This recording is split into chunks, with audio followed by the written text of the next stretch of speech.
Good morning, class. In this lecture, which is for Wednesday, for our Wednesday chat session, I'm going to go over homework 4 and also sort of wrap things up on the whole N and P and Fermi level and that stuff. And so it might be a short lecture, or will be a short lecture, because I want to wait until next week to get started with P injunctions. So first, going over homework 1, or homework 4. Now, problem 1 was meant for you to, sort of firmly get a grasp of what M star is by actually going through a calculation.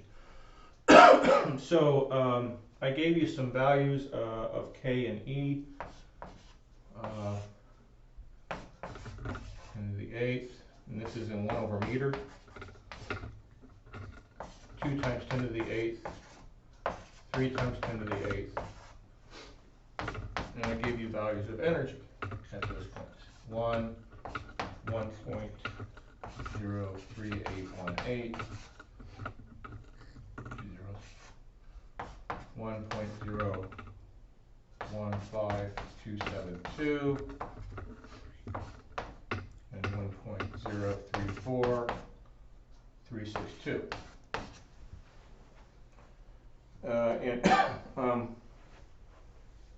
So if you were to plot those, so this is energy and EV.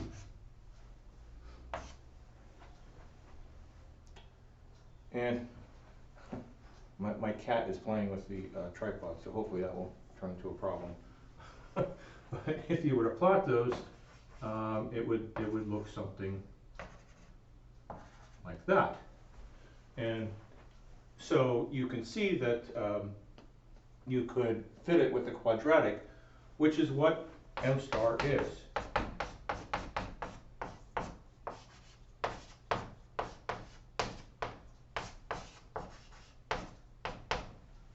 All M star is a curve fitting parameter.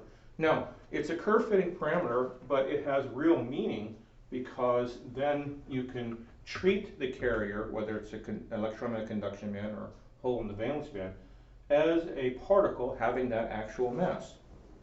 And so one way to approach this problem, and sort of the real way you would do it if you were taking real data, you had some set of real data here. First of all, you see that that's E sub C. All right, and then what you would do is you would start plotting this.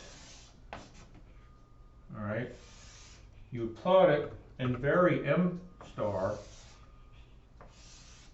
So this would be increasing M star. And so basically, you would take this function, you would put it on your plot, and you would plug in a value for M star, and you would draw that curve. And it's like, okay, well, that's too steep, all right, meaning M star is too low. Then I would increase M star, and I would increase M star until it fit through the points. Now, that's sort of the real way you would do it, and if you did it that way, great. But you can kind of see that, of course, I picked the values so that it would fall on the same line. So really, you can just take one value and solve for it. So solving for it, I mean, in this equation, M star is equal to E minus E, 2 times E minus EC.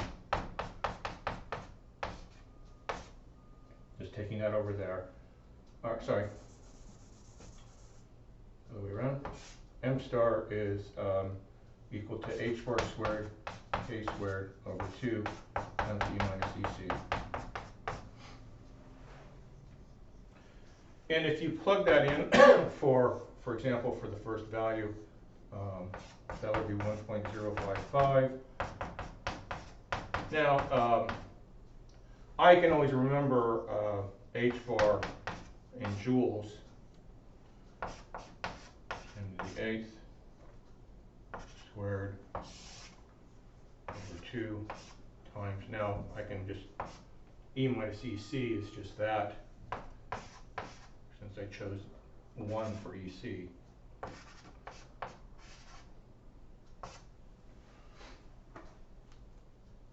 And if you work that out, now, okay, I'm sorry, and the only thing you have to do here is, because I gave you the values for E in electron volts, you would have to multiply that times 1.6 times 10 to the minus 19 joules per electron volt, so that this value would be in joules. Because you want to convert everything to MKS before you do the final answer. And you would come up with 9.11 times 10 to the minus 32 kilograms.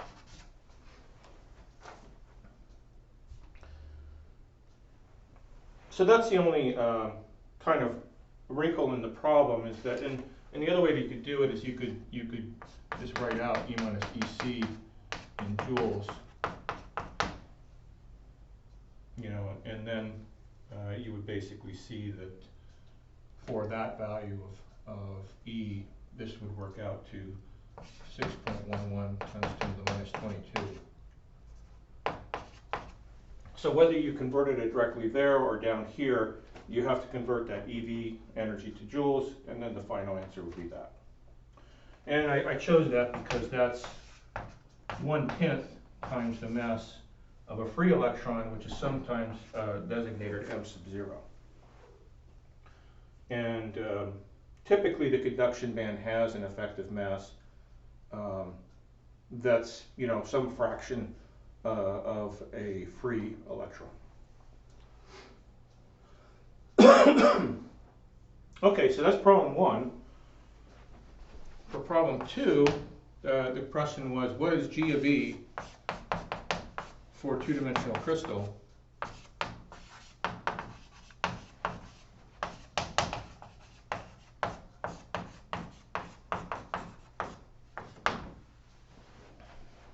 And to do that, I mean, you do the same analysis that you did for a three-dimensional crystal. Now, G of E, okay, it's the number of states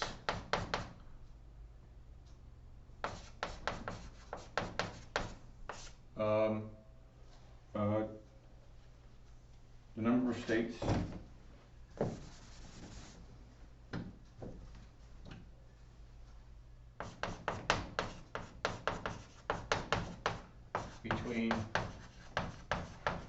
E and E plus DE.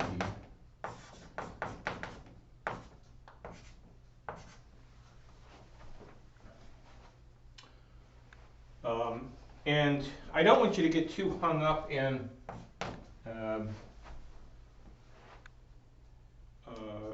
the whole, I mean, what you do is you usually write it out that way then, because G of E is, has the dimensions of states per unit energy. Now it also has per unit volume, and so you divide the whole thing by L cubed, where L is the length of the solid. Oh, actually, sorry, we're doing two dimensions, L squared. So there's our two-dimensional crystal.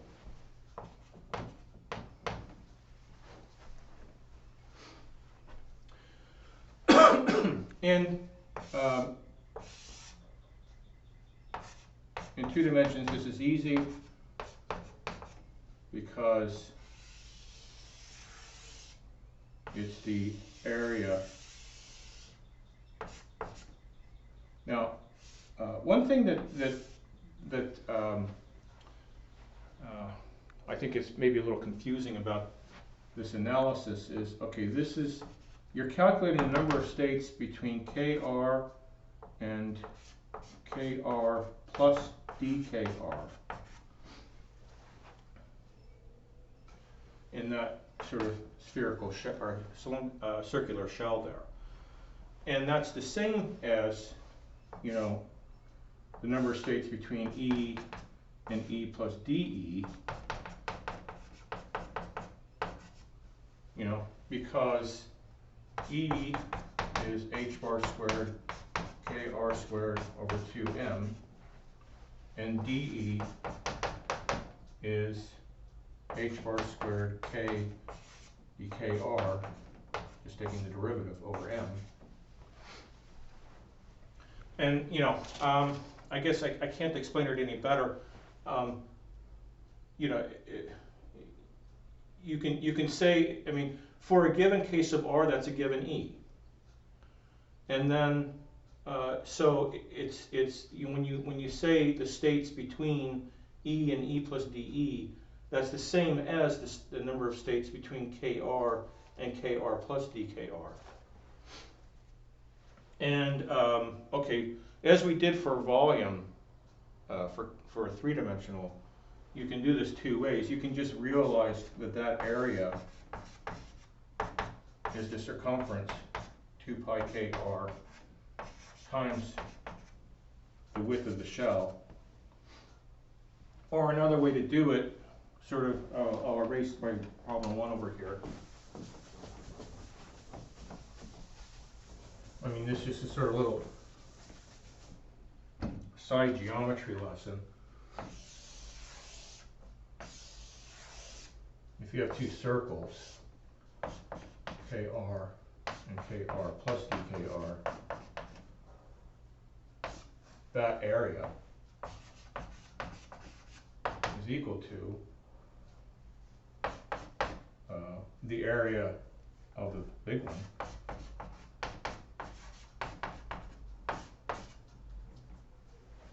right, pi r squared minus pi kr squared, and that's equal to pi kr squared plus 2 kr dkr plus dkr squared. But that's 0 because the differential squared is 0. And that cancels that, and so that's 2 pi kr dkr. So if you actually have to, you know, do the geometry, I mean, you can do that. I always just remember it as the circumference times the width of the shell. So 2 pi kr is the circumference times dkr. So the number of states is equal to 2 for spin up and spin down times the number of k states, and that's equal to 2 times the k area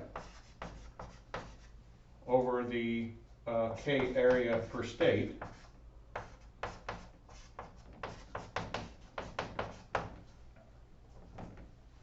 And remember, the states are spaced by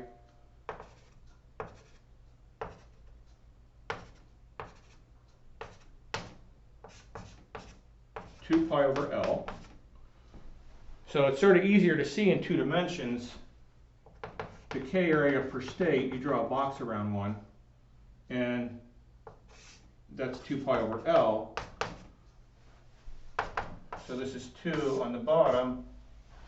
The area of that square is 2 pi over L squared. And you multiply that times the area of the shell.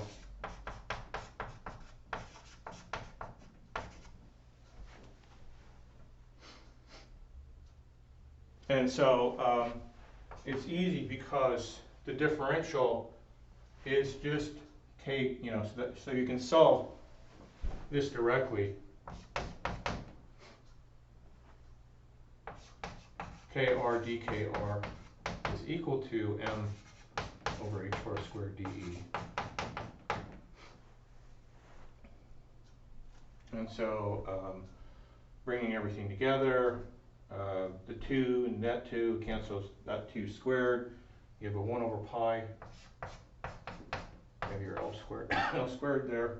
And then Kr dkr is m star over h bar squared dE. So G of E is that divided by L squared dE. So it's just it's just m star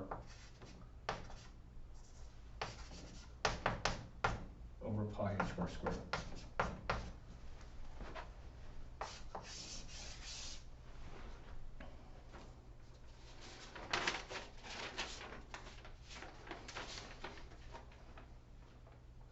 Which is a constant, independent of energy. So while in 3 dimensions, for 3D, G of E went up with energy as the square root. For 2 dimensions, G of E is simply a constant, m star over pi h bar squared.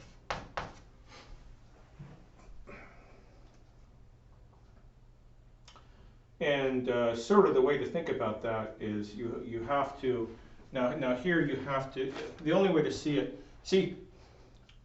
what's going on here is that, okay, as I make the circle bigger, this gets bigger, right, obviously.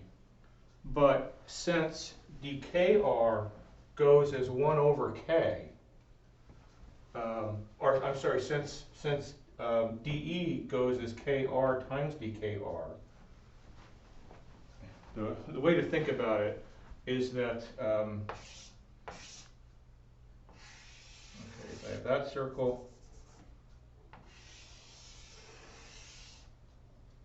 so this is E and this is dE. Now if I make the circle bigger, okay, obviously the circumference got bigger, but actually dE gets smaller.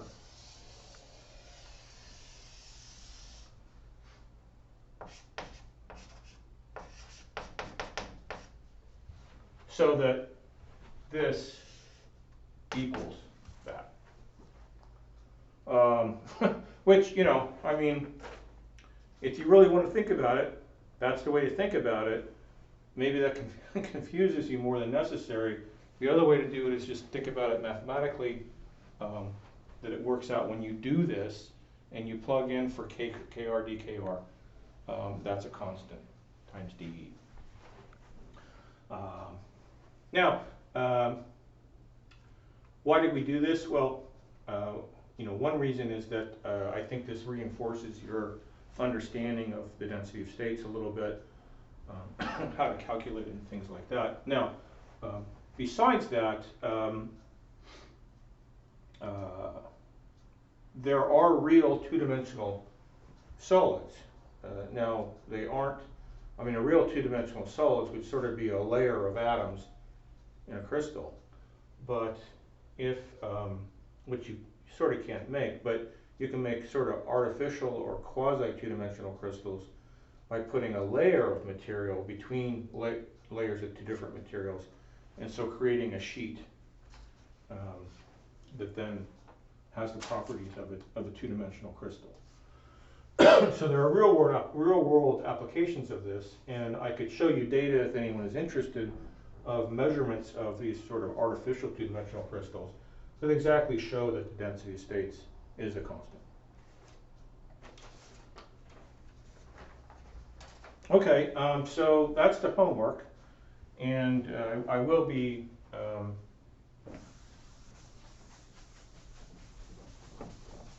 sending that out, the solution.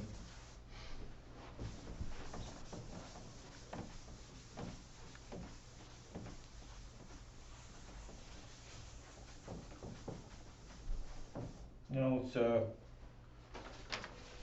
let's wrap up our discussion of the whole P and N from the Fermi level thing. So what we found is that n is this n sub v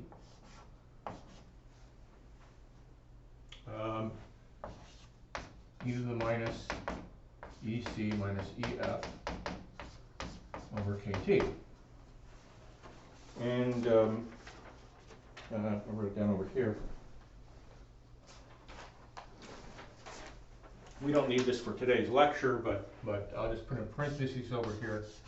N sub v works out to, oh, sorry, this is n sub c. N sub c works out to this this thing, 1 over root 2 times m star kt over pi h bar squared to the 3 halves.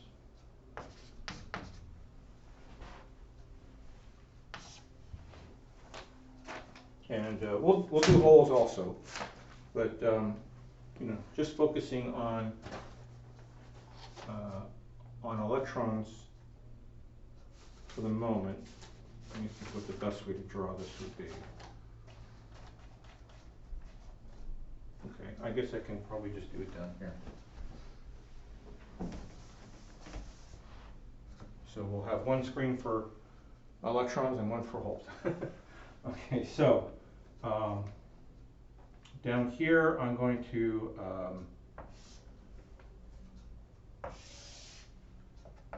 put E sub c and E sub v. So this is the bandgap. And I won't mark it down, but depending on where EF is, if EF is closer to the conduction band, right? If EF goes up, this gets larger because that becomes a smaller negative number in the exponent. Now what I'm going to do is I'm going to introduce a variable here, and that variable is EF sub I. So what I'm going to do here is I'm going to write down, you know, what Ni is. Now Ni is the intrinsic electron density.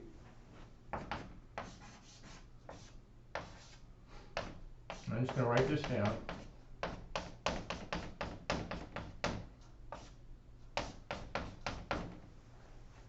Okay, and I really haven't done anything here.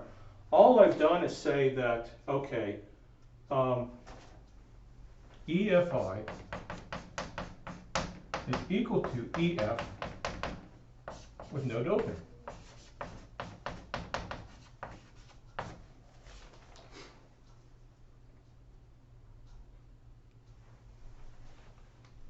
Which means that, you know, N equals Ni.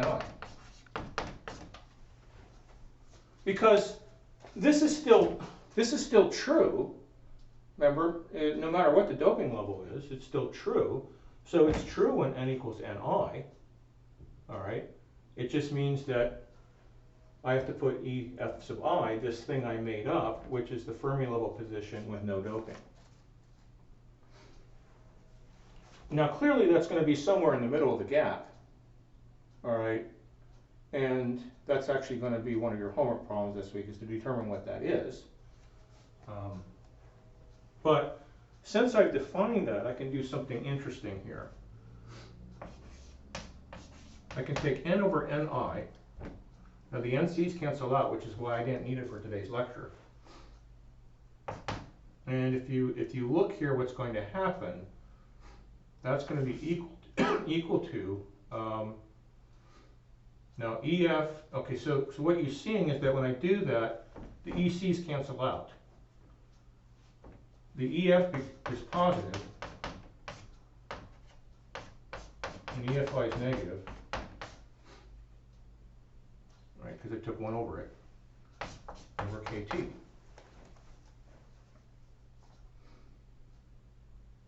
All right, now let's go a little bit further. Let's take the logarithm of both sides. So the logarithm of n over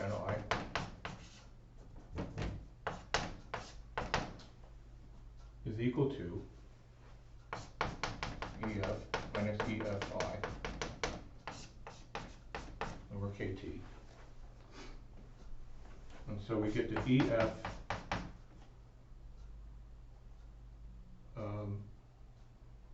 and I'll skip a step just so I can fit it on one line.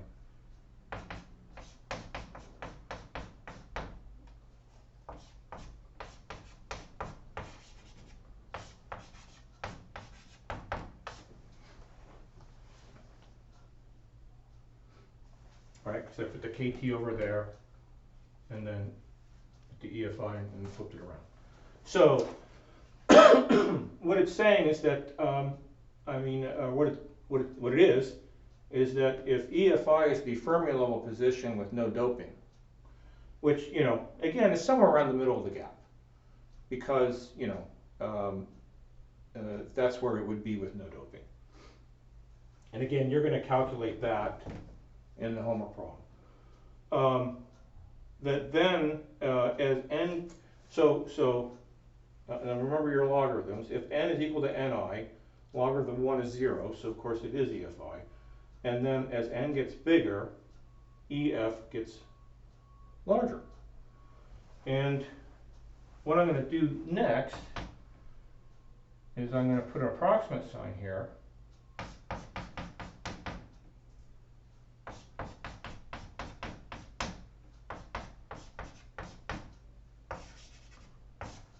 Okay, and D. And that's for ND is very much larger than NI, which you remember from before the midterm, or from the midterm maybe, means that N is approximately equal to ND.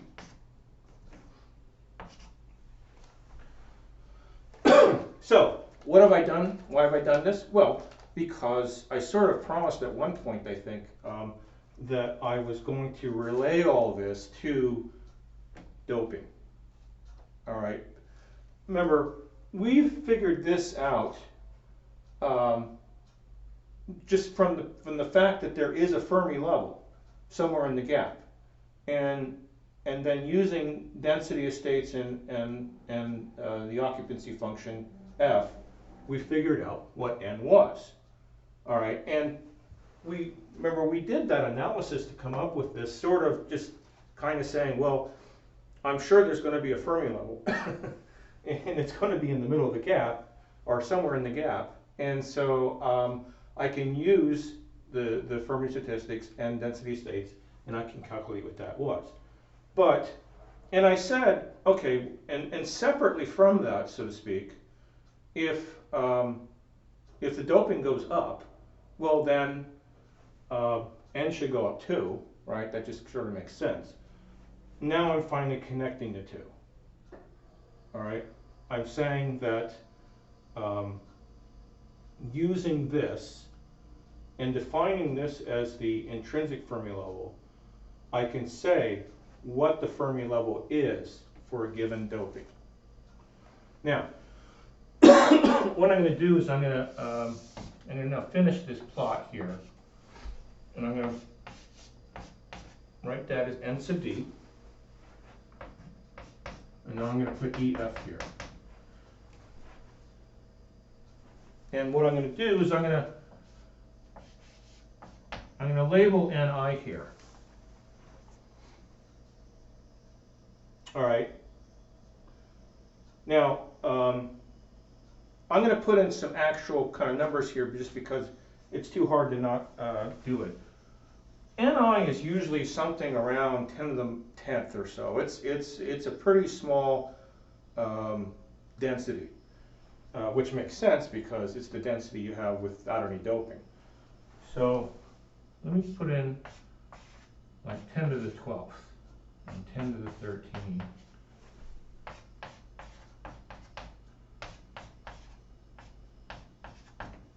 All right. So what I did was I made ND this axis a log axis. 10 to 12, 10 to 13, 10 to 14, 10 to 15. And I'm going to start here.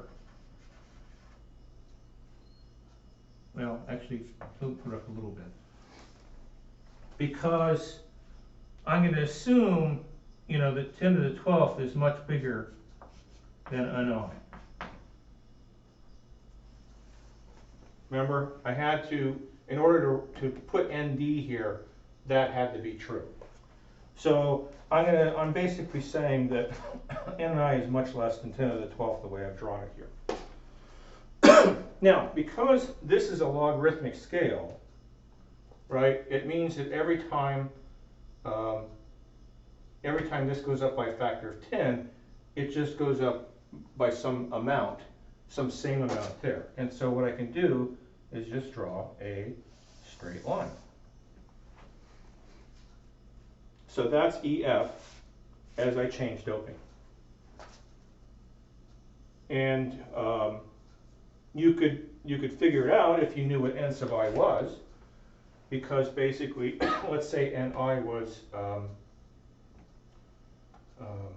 let's say Ni was 10 to the 10th.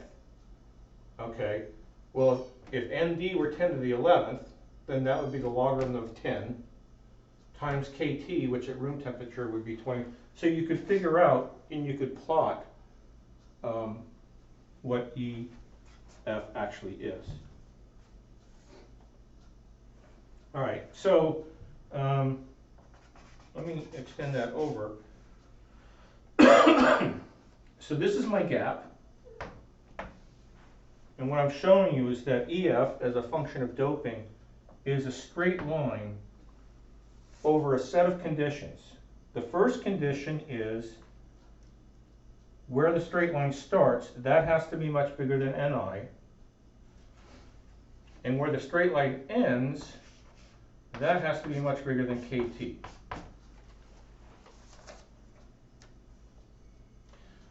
And that is the range that we will be covering in this course. So as far as this course is concerned, EF versus doping is a straight line given by this function. And we can only treat a range from where the doping is much bigger than Ni to where it's much more than Kt away from the conduction band edge. Now, besides that, okay, what I'm going to do next is I'm going to show that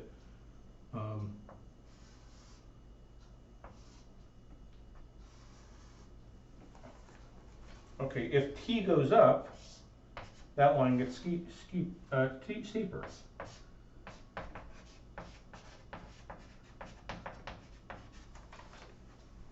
So not only have I showed you what the Fermi level does as a function of doping, I've also essentially shown you what it does as a function of temperature. Because it goes linearly with T there. And again, EFI is somewhere near the middle of the gap. That's going to be your homework problem, one of your homework problems this week. Now let's do P. It's the same thing.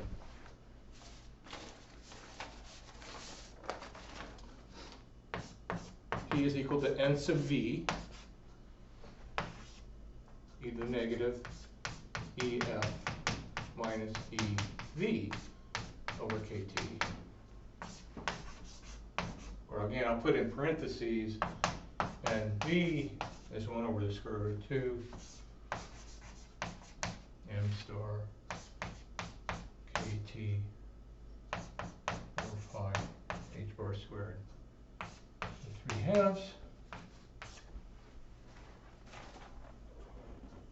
because we don't need it for this analysis.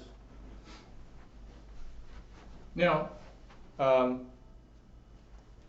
remember, I defined EFI as the Fermi level position with no doping. Well, at no doping,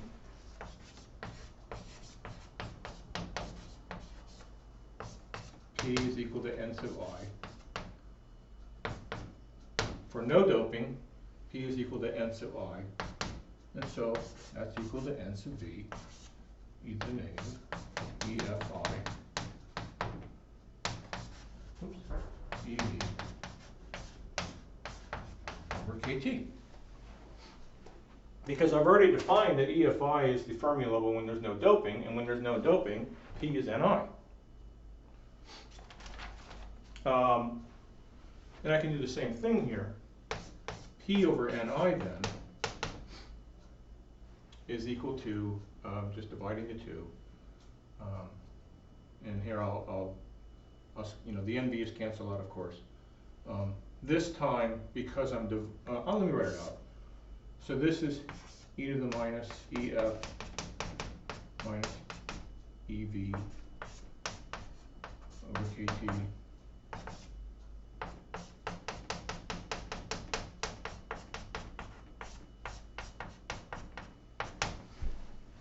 so the EFs cancel out, or the EVs cancel out, and so that becomes now it's EFI minus EV over KT.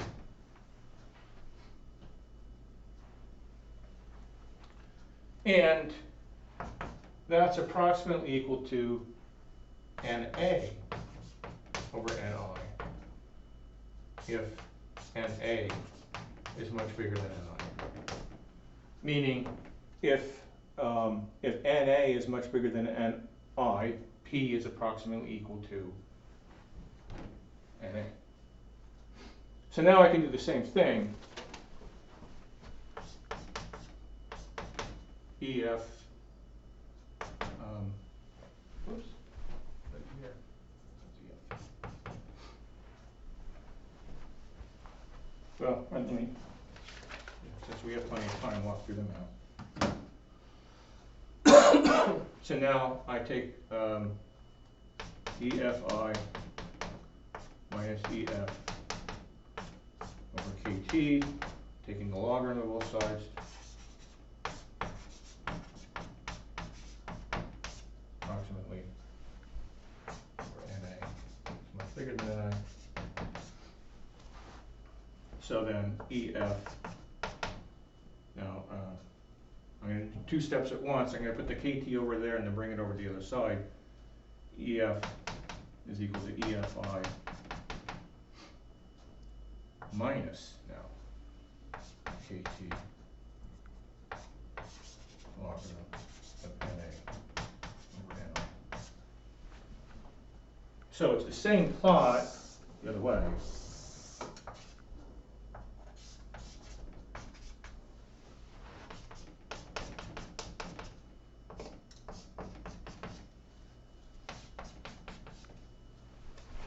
So if I put Ni here, and I mean, these are just made up values just to designate for you that this is a log plot.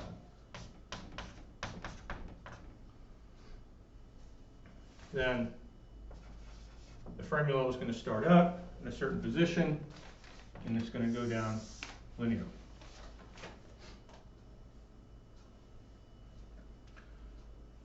So if it's N-type, it goes up linearly. If it's P-type, it goes down linearly. I'm going to try to make a better straight line, since that's the whole point of this. All right, and as temperature increases, that line gets steeper. And it's valid as long as this is much bigger than KT. So that's for N-type, this is for P-type, and this is what the Fermi level then does as a function of doping level.